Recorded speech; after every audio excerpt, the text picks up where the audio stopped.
যারা তাহাজ্জুদ পড়বে, আমি তো বলেছি আল্লাহর মোবাইল নাম্বার লাগবে আপনাদের, কথা বলে লাগবে কিনা বলেন না। রব্বুল আলামিনের একটা মোবাইল নাম্বার আছে।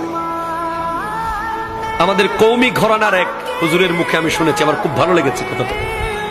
উনি বলছেন আল্লাহর মোবাইল নাম্বার হচ্ছে 222। বলে কেমনে? রাতের 2টা বাজে 2 রাকাত তাহাজ্জুদ, 2 ফোঁটা চোখের পানি। রাতের 2টা বাজে 2 রাকাত তাহাজ্জুদ, 2 ফোঁটা চোখের পানি। আল্লাহর সাথে আপনার কথা শুরু হয়ে যাবে। আরে ভাই, আপনি যদি আমার বছরে একবার ফোন দেন, আমি কি চিনবো আপনাকে? চিনবো না ভাই, বিশ্বাস করেন চিনবো না, কষ্ট হবে। অ্যাক্সেস রোড দিয়ে এসে একটা বড় দোকান ছিল, নাম ছিল নিউ ফুডস কর্নার। ওই দোকান বরাবর যে মাঠ, মাঠের এক